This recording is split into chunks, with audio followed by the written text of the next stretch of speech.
Dear students, it's a continuation of previous topic, that is verbs and kinds of verbs. Let's see the second type of verb. Main verb, which is also called head verb, and auxiliary verb, which is also called as helping verb, because it helps the main verb in the sentence. There are many forms of verbs. The first one is be form of the verb.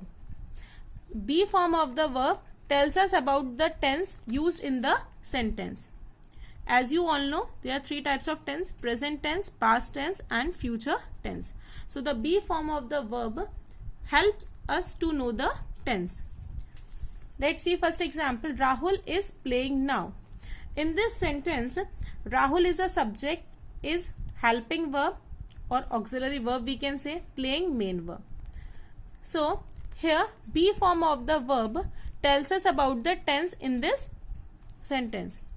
So it's a sentence of present continuous. Let's see next. The boy is hungry.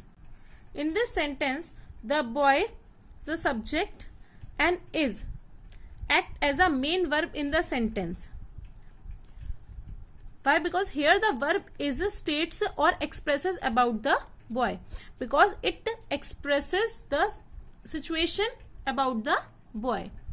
So the be form of the verb can be used as a main verb or helping verb also in the sentence.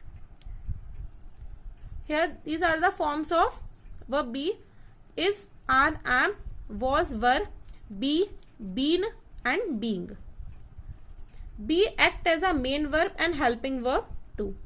I have told you that be form of the verb can be used as helping verb and the main verb too.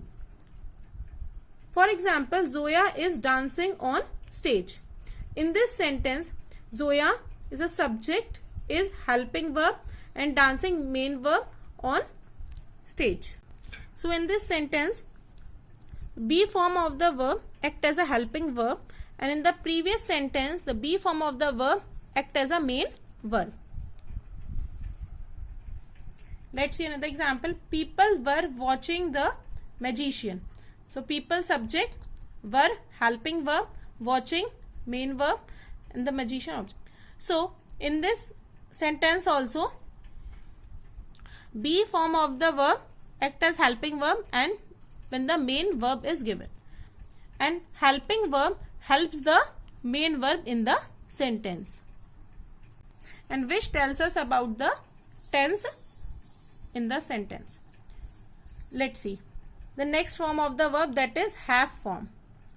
Have used as a main verb to show what a noun or pronoun possess or has.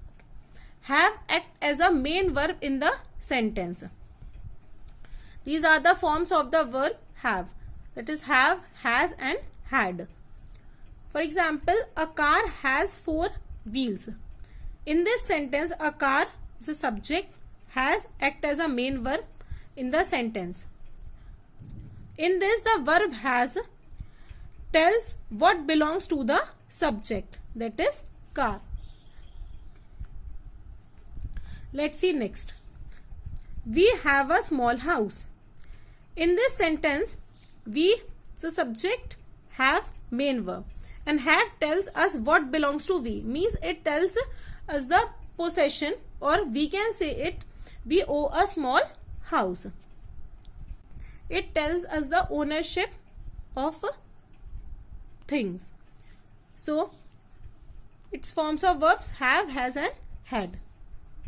Let's see next example. The city once had wide roads. Here the city subject in this sentence also had tells what belong to the subject, that is city.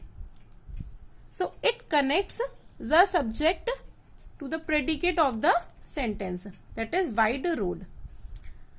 We also use the verb have as helping verb before main verb to form perfect sentences. As you know that in present perfect tense and past perfect tense, we use have and had, have, has and had. So in that case, has, have and had act as a helping verb which helps the main verb in the sentence. Let's see an example. She has eaten all the muffins. In this sentence, she is the subject, has auxiliary verb or helping verb, eaten verb, and all the muffins object. So, has act here as auxiliary verb or helping verb which helps the main verb in the sentence, that is eaten. Let's see next. The travelers have bought their tickets. In this, the travelers subject have helping verb which helps the main verb, that is bought their tickets. In both sentences, has and have is used as helping verb before the main verb eaten and bought. In the first sentence, has is used as helping verb for the main verb eaten, and in the second sentence, have act as a helping verb before the main verb bought.